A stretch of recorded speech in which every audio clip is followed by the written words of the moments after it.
We want some good, healthy, steady growth. I don't know about you, but I've tried the no growth thing. I don't care for it. So I also recognize that sometimes extremely high growth has its challenges as well. So I like where we are.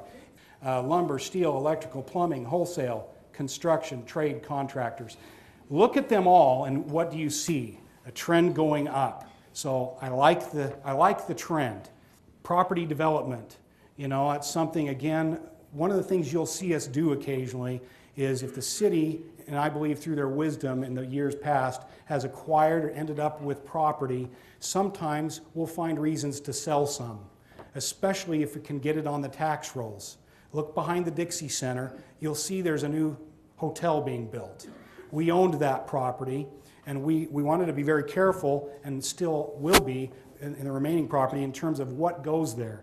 But if there's a good use, a good fit with the Dixie Center, then we will sell some of that property, as we have done. We've sold now about 4 acres and just traded another 1.5 that will go to hotels and restaurants. You know, and we're always lobbying for, you know, kind of exciting, maybe national chain restaurants, P.F. Chang, and Cheesecake Factory.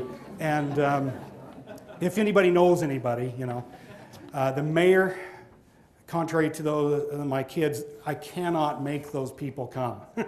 but we would love to have those kinds of people come. And so when we can, we will trade or sell an asset for an asset. So sometimes when we do that, we will then take that money and put it into something like an all abilities park or an electric theater project. So it's not necessarily coming at, you know, all general fund revenue, and it's not resulting in a tax increase. So Suntran, we purchased 3 new buses last year. Yeah, these are the real deal. You know, 35 feet, right, Fred? Much smoother, more enjoyable to ride, and we have a new route to include Ivans. Upcoming, again, we don't know how soon, but we believe strongly, the City Council and City Management, that we need to have an underpass connecting in one way or another Mall Drive, remember the Mall Drive Bridge, Mall Drive with the other side of I-15, Red Hills Parkway. But the RAP tax that was passed by an overwhelming majority of 623 people, county-wide, it passed rather well in St. George, but 623 is a narrow margin. We know that. We want there to be then what we advertised, what we would do if it were passed. We're going to hold true to that. This is what we advertised. We will take approximately, we got recreation, arts, parks. We will take approximately 1/3 for recreation, 1/3 for parks, and 1/3 for arts, okay?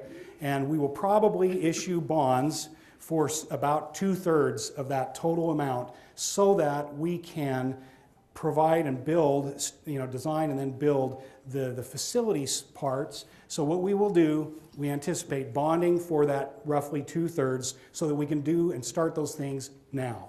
We anticipate receiving somewhere around $1.3 million a year through this 1/4 cent tax, additional sales tax. Remember that about 30% of the revenue that is brought in through this tax will be paid by others visiting our county. So these are things that we're now circling back, and you'll be learning more and seeing us as we, on our website, on Facebook, other social media, and everything we do, we'll be trying to communicate who we are and what you can expect from us.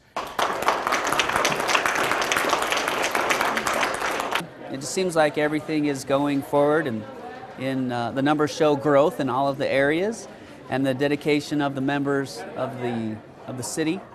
It seems to be all positive. So. I enjoyed hearing about the transportation planning. I think that's key to the growth and success of our city. So I'm excited about that.